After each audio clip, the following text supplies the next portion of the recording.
नमस्कार बच्चों, और आज की हमारी इस क्लास में आप सभी का बहुत बहुत स्वागत करती हूँ। तो बच्चों देखिए, आज हमारी जो क्लास है UP board 12th class Hindi वाले बच्चों के लिए, साहित्यिक हिंदी हो चाहे सामान्य हिंदी हो, दोनों यानी कि जिन्होंने साइंस मैथ्स लिया है या फिर आर्ट्स लिए, सभी बच्चों के लिए क्लास है। और भी जैसे कॉमर्स ली है और भी सब्जेक्ट है, तो ये सारे 12th क्लास के जितने भी बच्चे हैं यूपी बोर्ड 12th क्लास में, उन सभी के लिए क्लास है। किसी ऐसे नहीं है कि भाई पर्टिकुलर किसी सब्जेक्ट के लिए। हिंदी है अनिवार्य विषय, उसमें हमने साहित्यिक हिंदी लिया है, तो साहित्यिक हिंदी तो सामान्य हिंदी भी पढ़ सकते हैं, ठीक है। तो आज हमारी जो क्लास है वो सेकंड पार्ट है। आप सभी को पता है किसका सेकंड पार्ट है। हमने जो कल पढ़ा था वासुदेव शरण अग्रवाल जी को, जिन्होंने लिखा है राष्ट्र का स्वरूप, एक निबंध। वासुदेव शरण अग्रवाल जी एक निबंधकार है, गद्यकार है और अच्छे श्रेष्ठ निबंधकारों की श्रेणी में अग्रणी रूप से आते हैं। तो इनका हमने जीवन परिचय बहुत ही अच्छी तरह से पढ़ लिया था, और आज हम इनके द्वारा लिखा गया जो निबंध है वो पढ़ेंगे, और जिसका नाम है राष्ट्र का स्वरूप। यानी कि किसी भी राष्ट्र का स्वरूप, राष्ट्र का निर्माण किन किन तत्वों से, किन किन चीज़ों से होता है, ये सारी चीज़ें बताइए। तो थोड़ा थोड़ा जो हिंट है वो तो हमने पढ़ लिया था, थोड़ा एक्सप्लेन करना बाकी है या निबंध पढ़ना बाकी है। क्लास स्टार्ट करते हैं।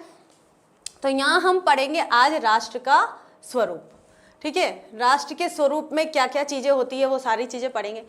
तो राष्ट्र का स्वरूप यानी कि राष्ट्र के निर्माण में किन चीज़ों की आवश्यकता होती है। सबसे पहले हमने बताया था यहाँ पर भूमि यानी कि एक निश्चित भूभाग होना चाहिए।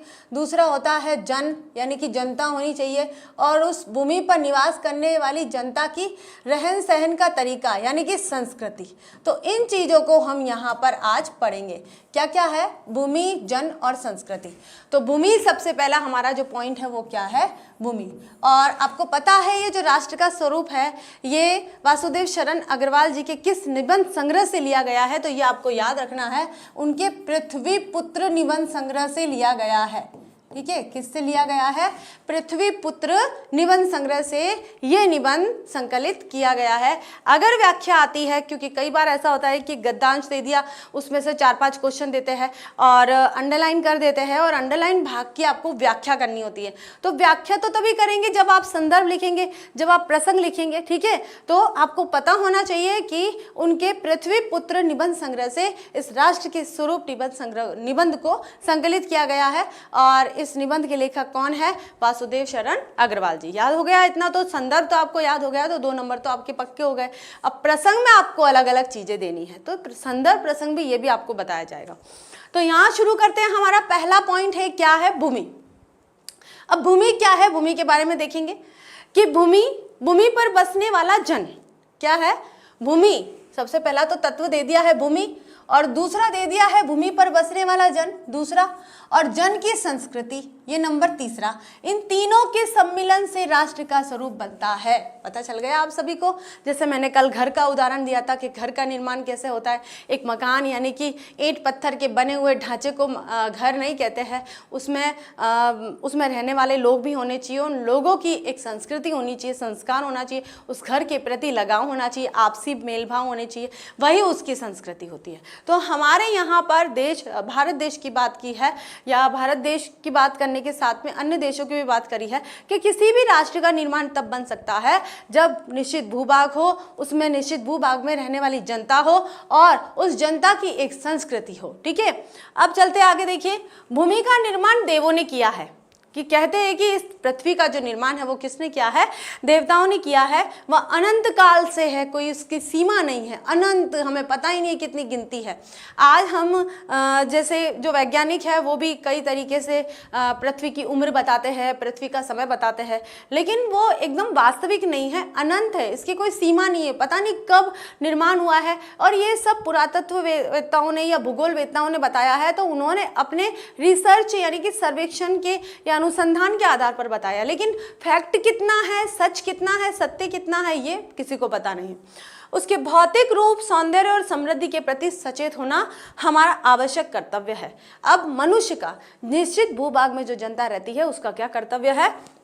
उसके भौतिक रूप यानी कि उसका आकार कैसा है, उसकी सुंदरता और उसकी समृद्धि। समृद्धि यानी कि राष्ट्र को आगे बढ़ाना, पृथ्वी की समृद्धि करना, पृथ्वी को हरा भरा करना, पृथ्वी को सारे कष्टों से दूर रखना ही समृद्धि होती है। उसके प्रति सचेत रहना हमारा कर्तव्य है। हम आज देखिए ग्लोबल वार्मिंग की वजह से पर्यावरण प्रदूषण कितना हो रहा है, नई नई बीमारियां आ रही है। अभी की बात करते हैं तो अभी हम टेम्परेचर की बात करते हैं, तापमान की बात करते हैं तो कितना गिरा हुआ तापमान है, कितनी गर्मी हो रही है, इतनी तेज धूप में। मतलब सुबह 8 बजे भी आप आ रहे हो, 8:30 बजे भी आप आ रहे हो तो ऐसा लगता है जैसे चिलचिलाती गर्मी में 2-2:30 बजे आप आ रहे हो, ऐसी चिलचिलाती गर्मी हो रही है। तो उससे क्या होता है कि जैसे ही सूर्य की किरणें सीधी पृथ्वी पर गिरेगी तो क्या होगा, तापमान बढ़ेगा और तापमान बढ़ने से क्या होगा, नई नई बीमारियां उत्पन्न होती है। मतलब जितनी हमें सूर्य की रोशनी चाहिए उतनी ही रोशनी हमें मिलनी चाहिए। अब देखिए भूमि के पार्थिव स्वरूप। पार्थिव क्या होता है बच्चों, ये जो पृथ्वी का टुकड़ा है, जैसे गोल पृथ्वी है और इस गोल पृथ्वी के टुकड़े को जो जिसमें पर्वत, नदियां, पहाड़, समुद्र सब कुछ है, जमीन है, समतल भाग भी है, तो ये उसका पार्थिव टुकड़ा है। ठीक है, पार्थिव शरीर है उसका, जिसको हम हिला डुला नहीं सकते हैं, जो निश्चित है, एकदम अटल है। भूमि के पार्थिव स्वरूप के प्रति हम जितने अधिक जागृत होंगे उतनी ही हमारी राष्ट्रीयता बलवती हो सकेगी। यानी कि पार्थिव शरीर यानी कि हम भारत देश की बात करते हैं, हम किसी और देश की बात नहीं करेंगे, हम हमारे देश की बात करेंगे कि हमारे देश में, हमारे भारत देश में अगर जो भी है, चाहे नदियां हैं, गंगा नदी है, ब्रह्मपुत्र है, कृष्णा है, कावेरी है, पर्वत है, हिमालय पर्वत है, हिमालय पर्वत चलो यहाँ हाँ इंडिया की बात नहीं है लेकिन पृथ्वी का भाग है, विंध्याचल पर्वत है, सतपुड़ा है, पठार है, कई मैसा का पठार है, बैराट का पठार है, और उड़िया का पठार है, या अरावली पर्वतमाला है, या फिर हम बोल सकते हैं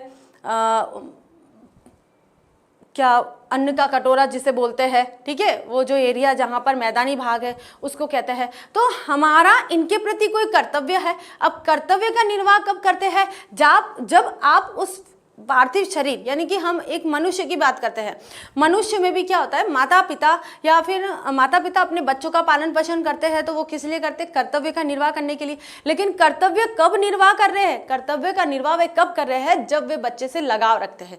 अगर बच्चे से लगाव नहीं है तो फिर वो कर्तव्य का निर्वाह कैसे करते हैं। जैसे हम देखते हैं कि सौतेले माता पिता होते हैं, वो अपने बच्चों के कर्तव्य का निर्वाह नहीं करते हैं, अपने बच्चों का पालन पोषण सही तरीके से नहीं करते। क्यों नहीं करते, क्योंकि उनके अंदर लगाव नहीं होता, उनके बीच में किसी एक जो संबंध होता है, जो होना चाहिए वो संबंध नहीं होता है, इस वजह से। तो ऐसे ही जब तक हम किसी भूमि के टुकड़े को अपना नहीं मानेंगे, उसे अपना नहीं समझेंगे, तब तक हम अपने दायित्वों का निर्वाह उसके प्रति कैसे करेंगे।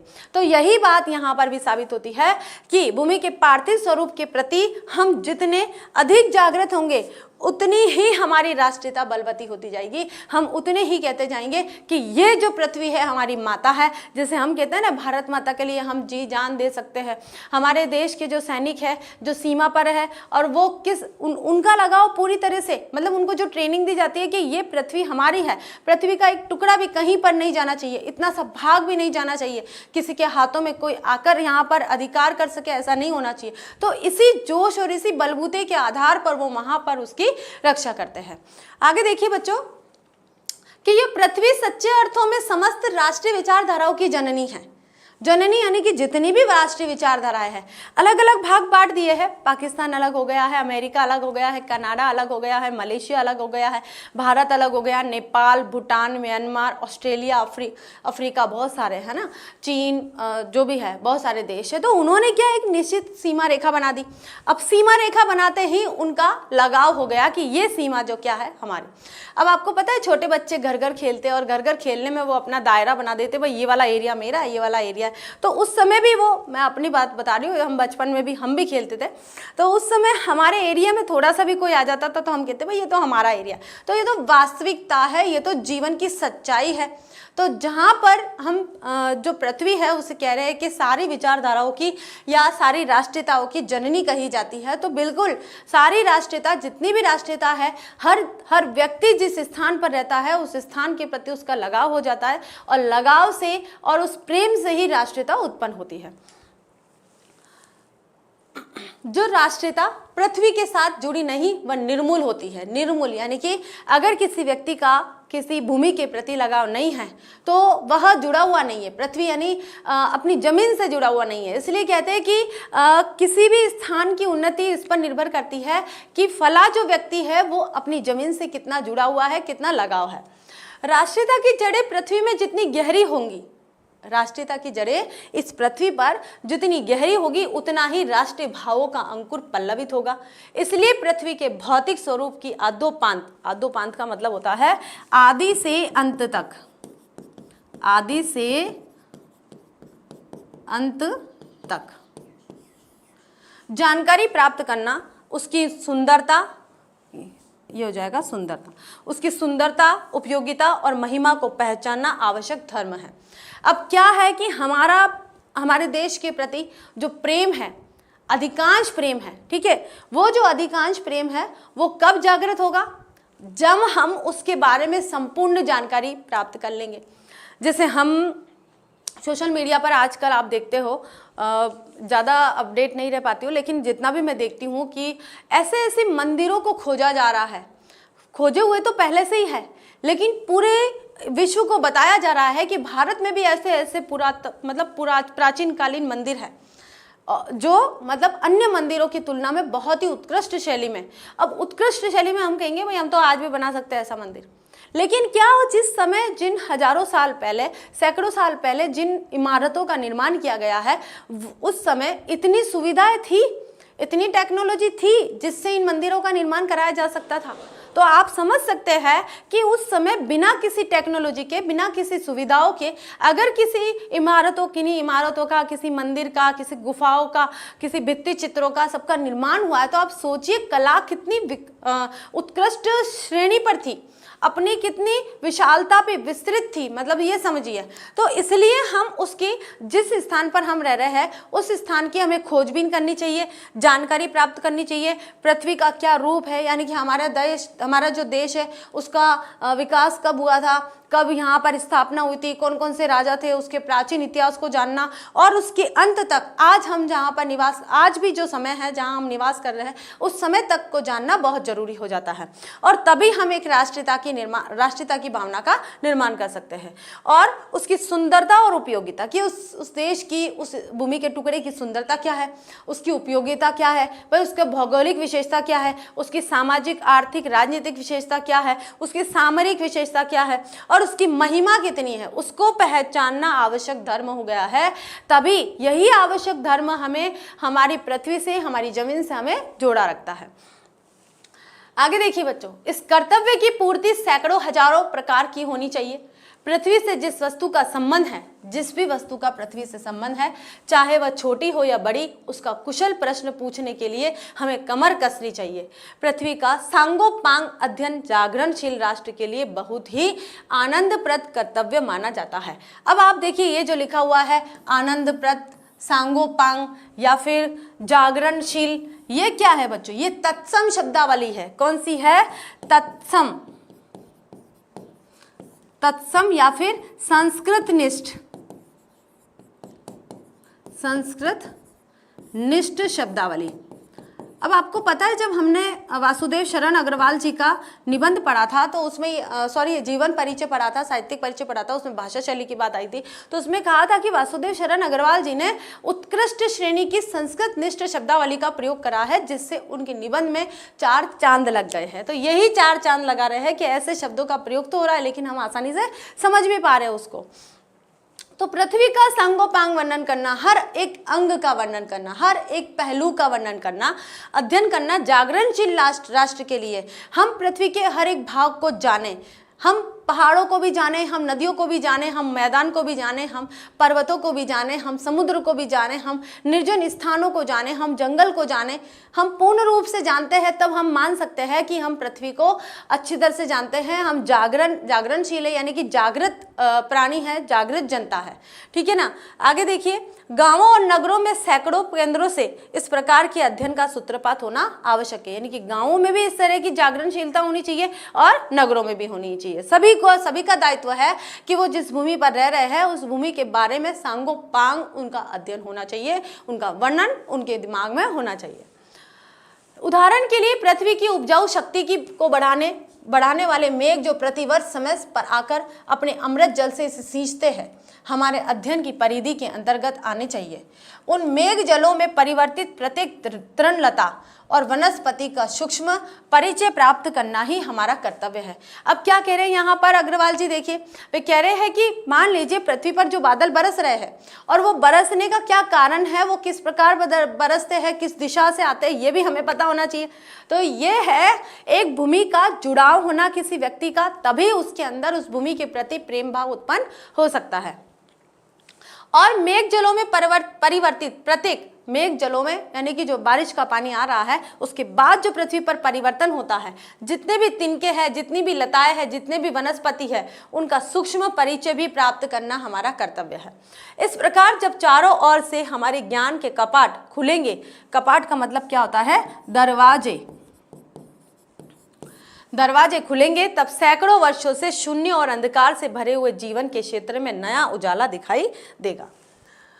धरती माता की कोख में जो अमूल्य निधियां भरी है, जिनके कारण, निधियां क्या होती है, खजाना बोल सकते हैं आप, खजाना, बहुत सारा धन।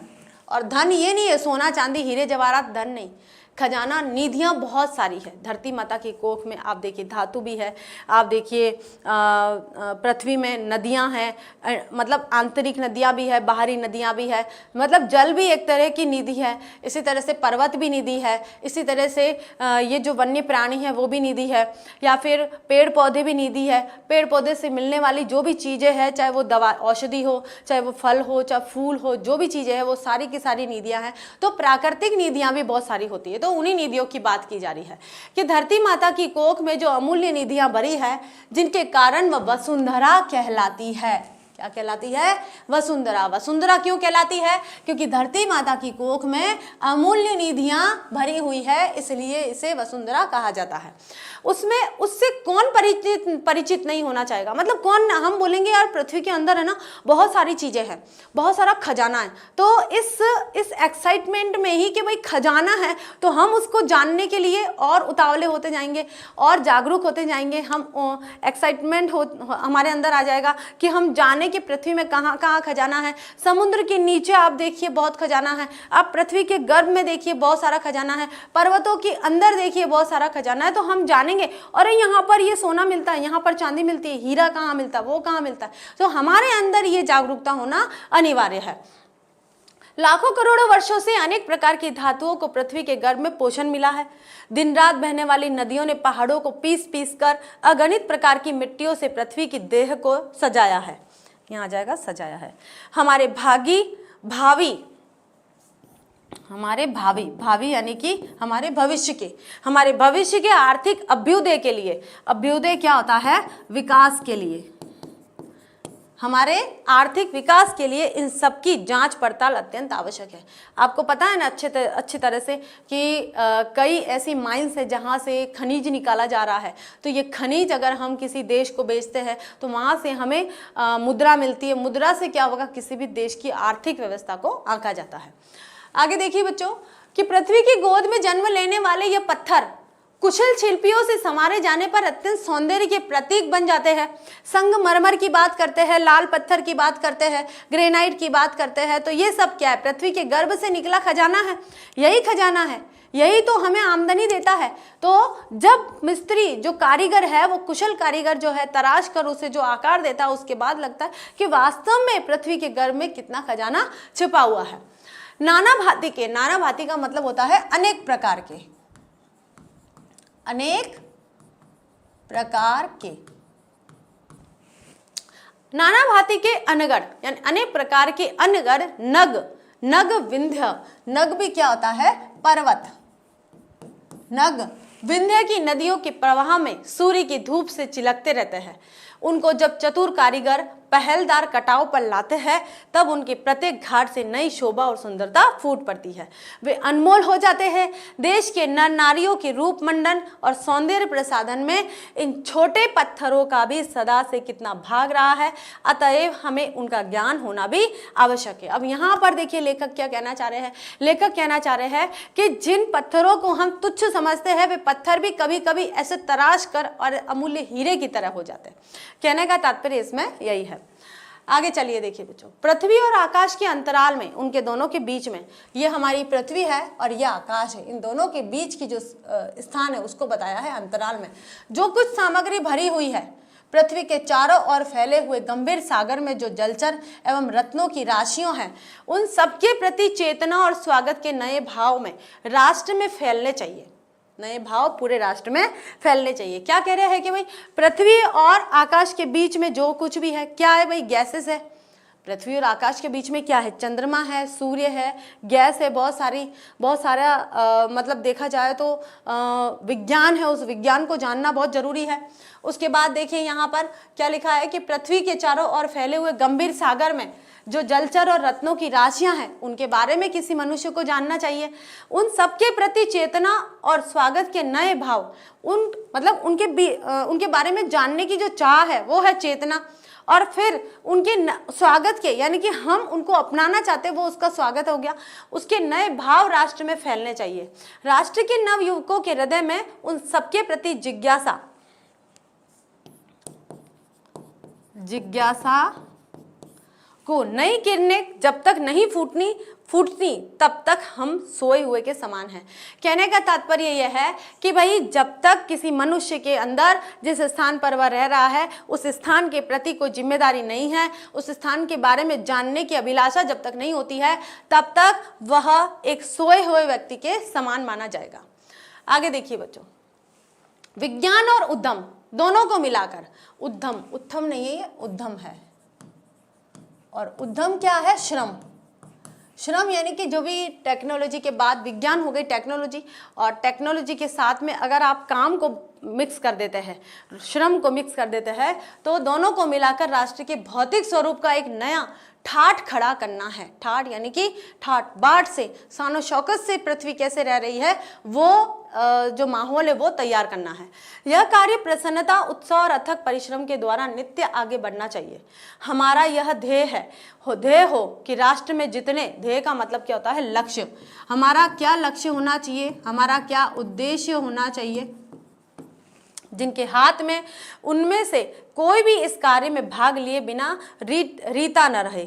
मतलब कहने का तात्पर्य यह है कि अगर हम पृथ्वी के भौतिक स्वरूप को ठाट बाट से रखना चाहते हैं तो उसके लिए हमें उत्साह होना चाहिए, हमें यहाँ पर प्रसन्नता होनी चाहिए कि हम जो कार्य कर रहे हैं वो खुशी से कर रहे हैं, उत्साह से कर रहे हैं, और अथक परिश्रम से बिना थके बिना रुके वो कार्य कर रहे हैं, तभी वो कार्य पूर्ण हो सकता है, अदरवाइज वो कार्य पूरा नहीं हो सकता है। और उस लक्ष्य को प्राप्त करना हमारा दायित्व होना चाहिए। और इस कार्य के अंदर जो भी भाग ले रहा है, कोई भी मनुष्य है, पृथ्वी पर रहने वाला प्रत्येक मनुष्य इस कार्य में भाग रहे। ऐसा नहीं है कि कुछ एक समूह ही कार्य करे, दूसरा समूह उससे अनभिज्ञ रहे, ऐसा नहीं होना चाहिए। मतलब कि सभी को इस कार्य में अपना हाथ बटाना चाहिए, तभी भारत भूमि की पुष्क समृद्धि और समग्र रूप मंडन प्राप्त किया जा सकता है। आगे देखिए बच्चों, अब आता है यहाँ पर जन। हमने पृथ्वी की बात कर ली है कि पृथ्वी क्या है, ठीक है, यानी कि भूमि की बात कर ली है कि भूमि के प्रति मनुष्य के क्या दायित्व होते हैं। अब यहाँ पर उन मनुष्यों की बात की जा रही है जो उस पृथ्वी पर निवास करते हैं। मातृभूमि पर निवास करने वाले मनुष्य राष्ट्र का दूसरा अंग है। ठीक है, समझ में आया सभी को। पृथ्वी हो या मनुष्य न हो तो राष्ट्र की कल्पना असंभव है। अब पृथ्वी है भाई भूमि का टुकड़ा, मैंने कहा आपको कि समुद्र के बीच में एक आइलैंड है, वहां कोई रह नहीं रहा है, तो क्या आप उसे राष्ट्र का निर्माण कर सकते हो, एक राष्ट्र की संज्ञा दे सकते हो? नहीं दे सकते, क्योंकि एक भूमि के टुकड़े को नहीं, उस निश्चित भूभाग पर रहने वाली जनता भी होनी चाहिए और जनता का उस भूमि के प्रति लगाव होना चाहिए, तभी वह राष्ट्र कहलाएगा। ठीक है ना, तो ये बात बिल्कुल सही है। पृथ्वी और जन दोनों के सम्मिलन से ही राष्ट्र का स्वरूप संपादित होता है। जन के कारण ही पृथ्वी मातृभूमि की संज्ञा प्राप्त करती है कि जनता है वही कहेगी ये मेरी मातृभूमि है। अगर जनता ही नहीं है तो फिर कौन कहेगा भाई? कोई नहीं कहेगा। माता भूमि पुत्रो अहम पृथ्विया, कि भूमि माता है और मैं उसका पुत्र हूं। जन के हृदय में इस सूत्र का अनुभव ही राष्ट्रीयता की कुंजी है। जन के हृदय में यानी कि जनता के हृदय में इस राष्ट्रीयता का भाव ही, मतलब यह अनुभव करना कि ये मेरी माता है, यही राष्ट्रीयता की कुंजी है, यानी कि चाबी है। चाबी इसी भावना से राष्ट्र निर्माण के अंकुर उत्पन्न होते हैं। यह भाव जब सशक्त रूप से में जागता है तब राष्ट्र निर्माण के स्वर वायुमंडल में बनने लगते हैं। इस भाव के द्वारा ही मनुष्य पृथ्वी के साथ अपने सच्चे संबंध को प्राप्त करते हैं। जहां यह भाव नहीं है, जहां जन और भूमि का संबंध अचेतन और जड़ बना रहता है। मतलब क्या है कि अगर भूमि पर निवास करने वाला व्यक्ति जब तक भूमि के प्रति अपना लगाव नहीं रखता है, उसको जानने की इच्छा नहीं रखता है, उसके विकास की अभिलाषा नहीं रखता है, तब तक वह अचेतन है। मतलब एक मूल जड़ है, मतलब सिर्फ वो रह रहा है, बाकी उसके कोई दायित्व नहीं है। आपको पता है, हम बात करते हैं आदिवासी लोगों की, और आदिवासी लोगों की बात करते हैं तो वे भी अपनी पृथ्वी से भी, भूमि से जुड़े हुए होते हैं। अब जंगल से जुड़े हुए होते हैं तो जंगल के प्रति उनके जो दायित्व है वो पूरे करते ही नहीं करते हैं।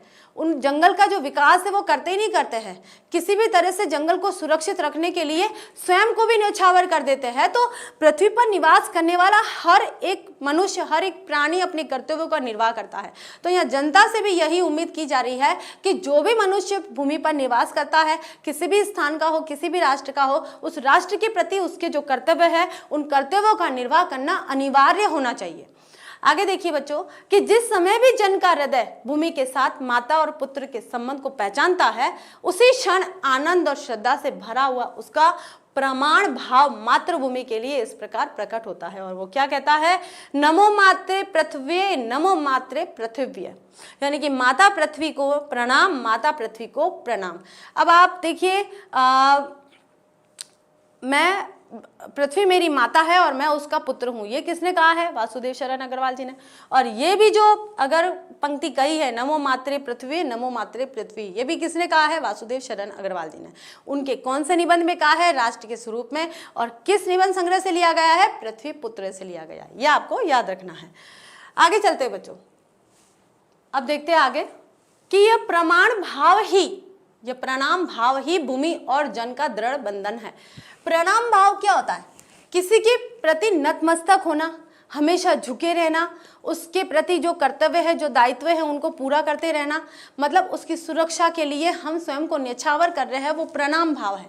और ये प्रणाम भाव ही भूमि और जन का जो संबंध है वो दृढ़ बनाता है। दृढ़ यानी अटल, कभी न टूटने वाला बंधन बना देता है। इसी दृढ़ भित्ति पर राष्ट्र का भवन तैयार किया जाता है। भित्ति यानी कि इसी दृढ़ता पर, अगर दृढ़ निश्चय के साथ हम भूमि का संरक्षण करते हैं, राष्ट्र को आगे, भूमि को आगे बढ़ाने के लिए, उस क्षेत्र को आगे बढ़ाने के लिए, उसके विकास के लिए अगर हम कर्तव्यबद्ध है और कार्य कर रहे हैं दृढ़ संकल्प से, तो यह दृढ़ता ही उस भवन, राष्ट्र का भवन तैयार कर सकती है।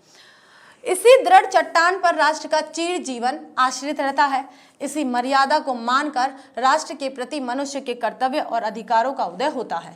जो जन पृथ्वी के साथ माता और पुत्र के संबंध को स्वीकार करता है, उसे ही पृथ्वी के वरदानों में भाग पाने का भी अधिकार है। अब देखिए, यही है कि जो जैसा करेगा वैसा भरेगा।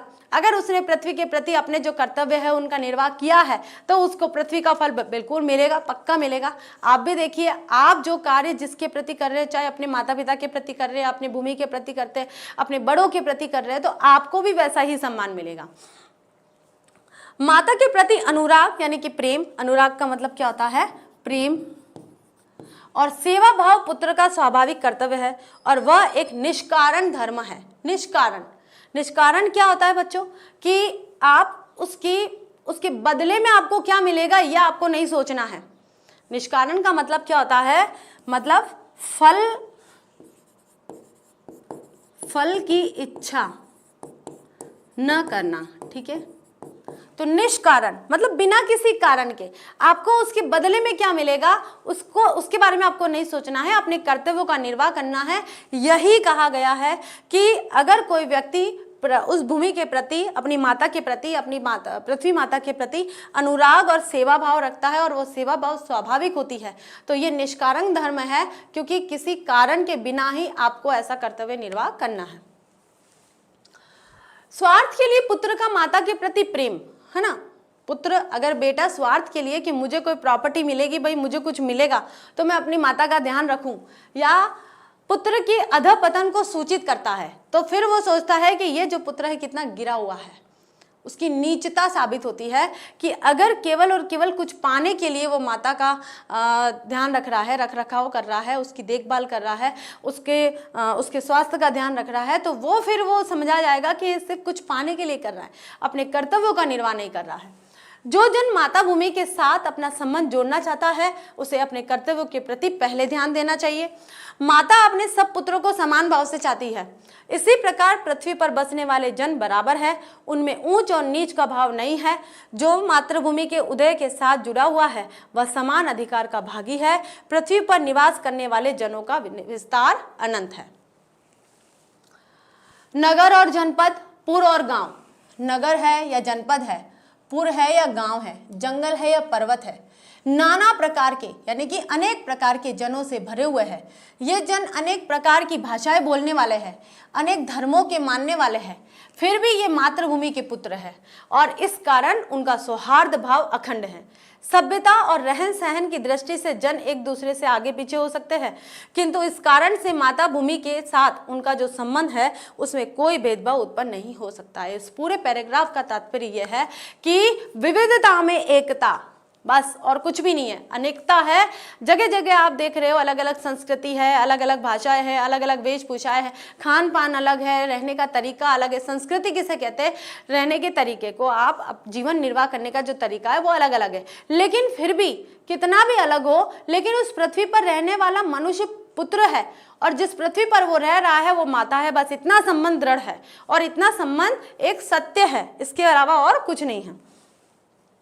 पृथ्वी के विशाल प्रांगण में जब सब जातियों के लिए समान क्षेत्र है, क्योंकि पृथ्वी क्या है, माता, और माता का कर्तव्य क्या होता है कि सब पुत्रों को समान दृष्टि से देखना। चाहे एक पुत्र बहुत आगे बढ़ गया और एक पुत्र बिल्कुल भी कुछ नहीं कर पा रहा, लेकिन फिर भी उसका दायित्व क्या बनता है कि माता अपने सब पुत्रों पर समान दृष्टि रखे। ठीक है, अब यहाँ पर देखिए, पृथ्वी के विशाल आंगन में अनेक जातियां निवास करती है, लेकिन सभी समान है।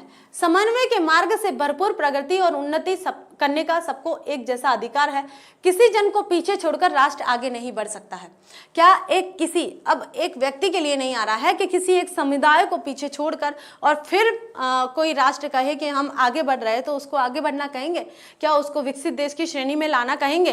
तो एक राष्ट्र का भी जो कर्तव्य है, यानी कि राष्ट्र किससे बनता है? मनुष्य। सभी मनुष्य अगर समूह में आकर और सभी के विकास की बात करते हैं तो किसी राष्ट्र का निर्माण होता है, वरना किसी भी देश का निर्माण नहीं हो सकता है। किसी जन को पीछे छोड़कर राष्ट्र आगे बढ़ नहीं सकता। अतएव राष्ट्र के प्रत्येक अंग की सुध हमें लेनी चाहिए। यानी कि हम केवल और केवल मैदानी भाग का विकास करें तो ये भी सही नहीं है, हमें जंगलों का भी विकास करना है। आज आपको अच्छे से पता है कि हम जंगल को काट रहे हैं और उसे मैदान बना रहे हैं, तो उसका हर्जाना तो हम ही भुगत रहे हैं, समान दृष्टि से भुगत रहे, क्योंकि उसका जो नुकसान है, ऐसा नहीं है कि जिसने इसका संरक्षण किया है उसे फायदा मिलेगा, ऐसा नहीं है।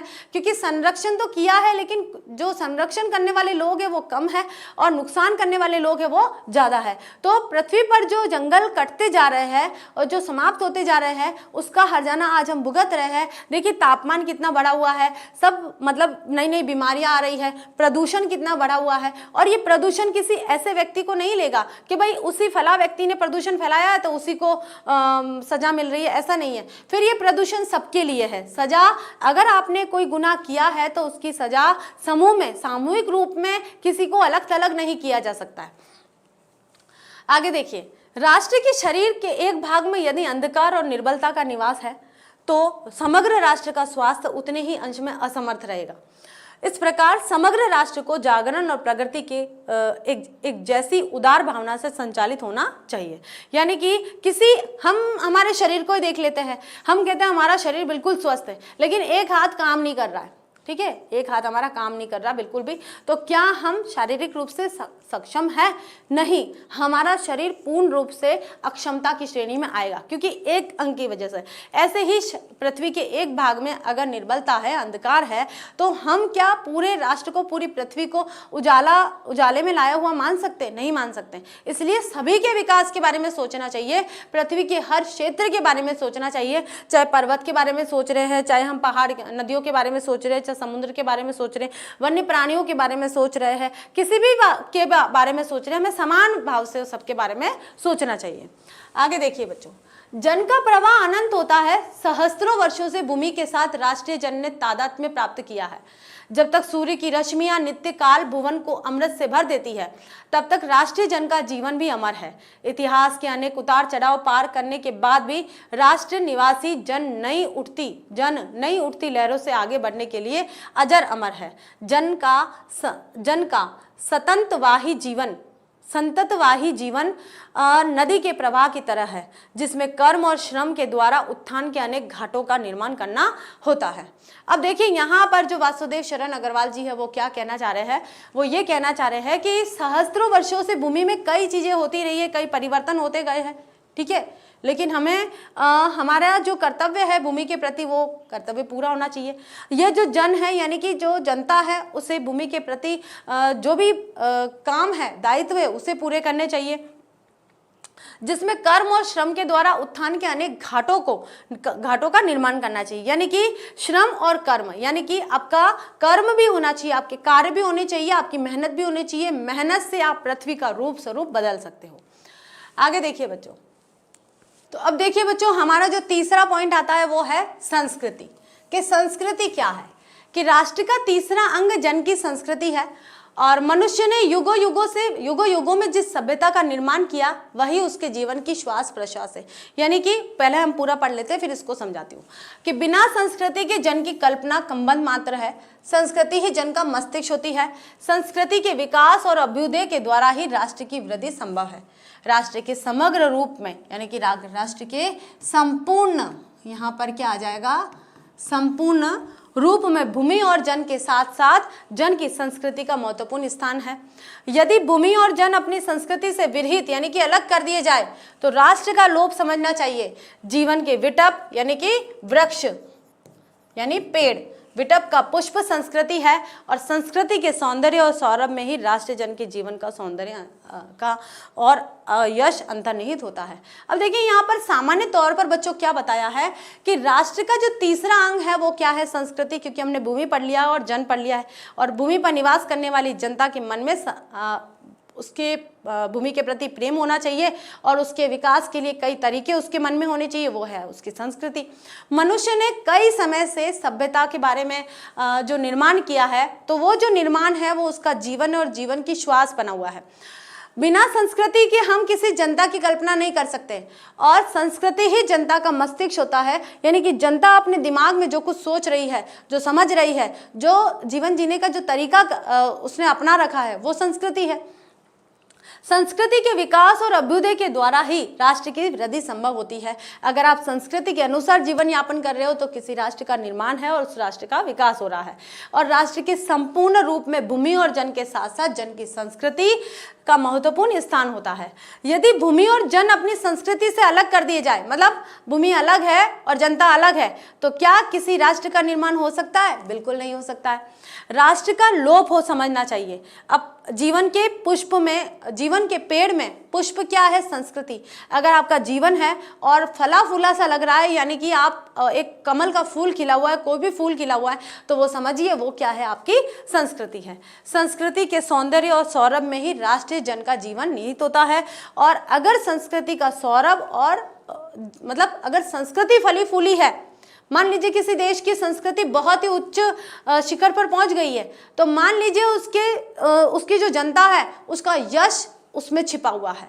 अगर संस्कृति का विकास हो रहा है तो जनता का विकास हो रहा है, संस्कृति का विकास हो रहा है तो उस भूमि का विकास हो रहा है। तो संस्कृति पर ही निर्भर होता है कि जनता का विकास होता है या भूमि का विकास होता है। आगे देखिए बच्चों, ज्ञान और कर्म दोनों के पारस्परिक प्रकाश को संस्कृति का नाम दिया है कि किसी ने ज्ञान प्राप्त किया, ज्ञान प्राप्त करके उस ज्ञान को कर्म का रूप दे दिया, तो वो क्या है? उन दोनों का सम्मिश्रण क्या होता है बच्चों? संस्कृति होती है। भूमि पर बसने वाले जन के ज्ञान के क्षेत्र में जो कुछ सोचा, एक व्यक्ति ने सोचा कि मुझे पहाड़ों की देखरेख करनी है, मुझे जंगल बढ़ाने हैं, तो वो उसकी संस्कृति है। लेकिन जब तक सोचने मात्र से नहीं, जब तक वो कार्य नहीं करेगा, संस्कृति का विकास नहीं हो सकता। तो उसको जंगलों को बढ़ाने का केवल सोचना नहीं है, उसको फलीभूत में लाना भी जरूरी है, उसको प्रैक्टिकल में लाना जरूरी है। जो रचा है दोनों के रूप में हमें राष्ट्रीय संस्कृति के दर्शन मिलते हैं। जीवन के विकास की युक्ति ही संस्कृति के रूप में प्रकट होती है। प्रत्येक जाति अपनी अपनी विशेषताओं के साथ इस युक्ति को सुनिश्चित करती है कि जीवन का विकास कैसे होना चाहिए। हर जाति का अलग तरीका होता है, ठीक है। तो वो प्रत्येक जाति अपने विकास को आगे बढ़ाती है और वही संस्कृति है उसकी, और उससे प्रेरित संस्कृति का विकास करती है। इस दृष्टि से प्रत्येक जन की अपनी अपनी भावना के अनुसार अलग अलग संस्कृतियां राष्ट्र में विकसित होती है, परंतु उन सबका मूल आधार पारस्परिक सहिष्णुता और समन्वय पर निर्भर करता है। अगर वे आपसी मेल भाव से नहीं रह रहे हैं, भूमि पर जो भी लोग रह रहे हैं, ये भूमि है, इस भूमि पर जो लोग रह रहे हैं और मिलजुल कर नहीं रह रहे हैं, तो किसी संस्कृति का विकास हो सकता है क्या? नहीं हो सकता। मिलजुल कर रहना ही संस्कृति का विकास होता है, उसके फलस्वरूप ही हो सकता है। तो सहिष्णुता और समन्वय के साथ अगर आप अपनी संस्कृति को बनाए रखते हैं और जीवन यापन करते हैं तो आपके राष्ट्र का निर्माण हो सकता है।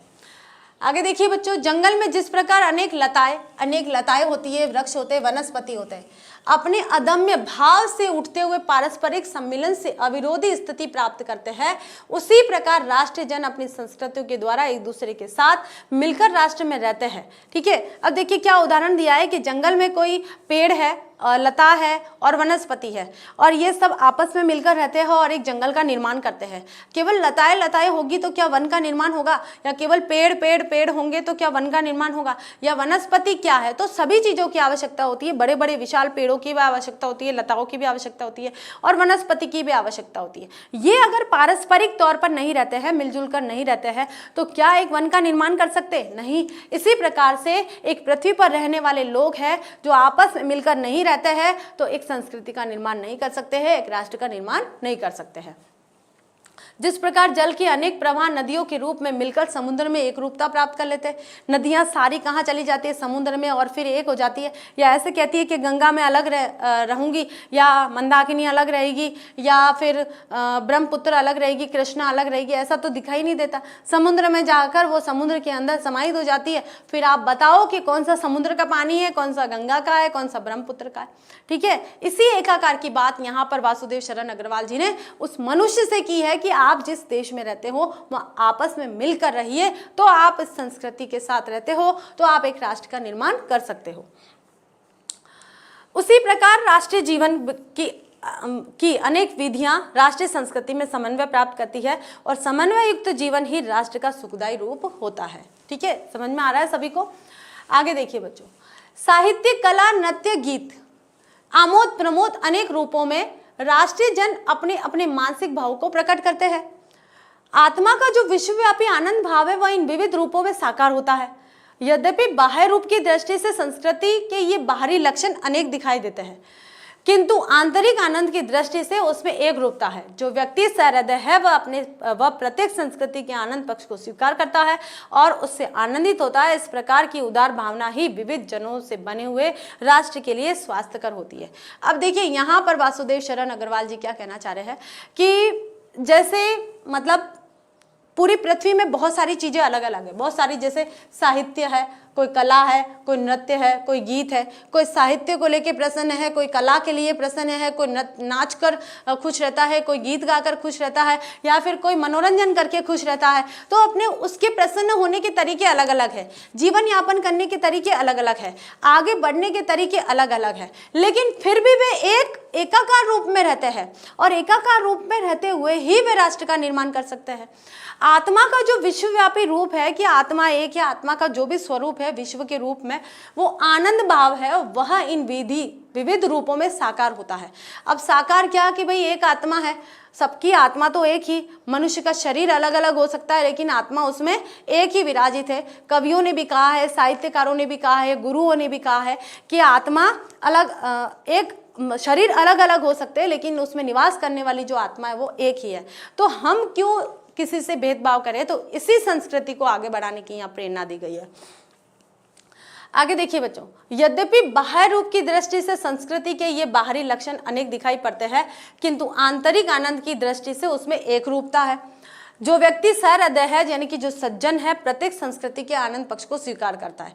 जो सज्जन व्यक्ति होते हैं, महान व्यक्ति होते हैं, विद्वान लोग होते हैं, वही संस्कृति के पोषक होते हैं और वही संस्कृति को आगे बढ़ाने का कार्य करते हैं। यानी कि जो विभिन्नता है, किसी भी देश में विभिन्नता होती है, उस विभिन्नता में भी एकता का सूत्र पिरोने का काम करते हैं, उससे आनंदित होता है। इस प्रकार की उदार भावना ही विविध जनों से बने हुए राष्ट्र के लिए स्वास्थ्यकर होती है, लाभदायक होती है।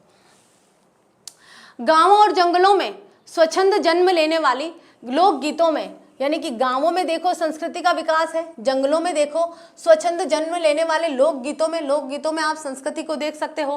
तारों के नीचे विकसित लोक कथाओं में तारों के नीचे बैठकर कहानियां सुनाई जाती है, उन कहानियों में आप संस्कृति देख सकते हो। और कथाओं में संस्कृति का अमित भंडार, यानी कि अमित जिसको नहीं आंका जा सकता है, ऐसा भंडार भरा हुआ है जहां से आनंद की भरपूर मात्रा प्राप्त हो सकती है। राष्ट्रीय संस्कृति के परिचय काल में उन सबका स्वागत करने की आवश्यकता है। पूर्वजों ने चरित्र और धर्म, विज्ञान, साहित्य, कला और संस्कृति के क्षेत्र में जो कुछ भी पराक्रम किया है, हमारे पूर्वजों ने, चाहे धर्म विज्ञान की बात हो, चाहे चरित्र निर्माण की बात हो, हम हर्ष चरित्र की बात करते हैं तो राजा हर्ष का या और भी हमारे जो राजा थे उन्होंने क्या क्या उनका चरित्र था, क्या पात्र थे, उनका धर्म विज्ञान क्या था, साहित्य कितने उत्कर्ष पर पहुंचा है, या कला का विकास कैसे हुआ है, या संस्कृति के क्षेत्र में जो कुछ भी हुआ है पराक्रम, वो हमारे पूर्वजों ने किया है। उस सारे विस्तार को हम गौरव के साथ धारण करते हैं। किसको? जो भी जितना भी विकास हुआ है उन सभी को हम गौरव के साथ में स्वीकार करते हैं और उसके तेज को अपने भावी जीवन में साक्षात देखना चाहते हैं। यही राष्ट्र संवर्धन का स्वाभाविक प्रकार है, जहां अतीत वर्तमान के लिए भार रूप नहीं है, जहां भूत वर्तमान को जकड़ नहीं रखना चाहता है। अब देखिए क्या कह रहे हैं कि अतीत है, जो हमारा भूतकाल है, वो वर्तमान के लिए भार नहीं है। वर्तमान में हम आज अतीत को जानना चाहते हैं और जो वर्तमान है वो उसने, और भूत वर्तमान को जकड़ नहीं रखना चाहता, यानी कि जो भूतकाल है वर्तमान को पकड़ के नहीं रखना चाहता है, वो उसे आगे बढ़ाने के लिए प्रेरित करता है, वरन अपने वरदान से पुष्टि करके उसे आगे बढ़ाना चाहता है। उस राष्ट्र का हम स्वागत करते हैं। तो यहाँ पर हमारा देखिए बच्चों चैप्टर पूरा हुआ है। हमने भूमि पढ़ी है, हमने जन पढ़ा है, हमने संस्कृति पढ़ी है। तो राष्ट्र का स्वरूप कैसे बनता है ये आपने वासुदेव शरण अग्रवाल जी के निबंध में अच्छे से देख लिया है। तो बच्चों देखिए आज की क्लास हमारी यहीं पर समाप्त होती है। तो ये हमारा सेकंड लेक्चर था। अब आगे वाले लेक्चर में हम इस चैप्टर से जुड़े हुए क्वेश्चन आंसर करेंगे, जितने हो सकते हैं, जिस तरीके के हो सकते हैं वो सारे करेंगे। ठीक है, तो आज की क्लास यही है। Thank you so much.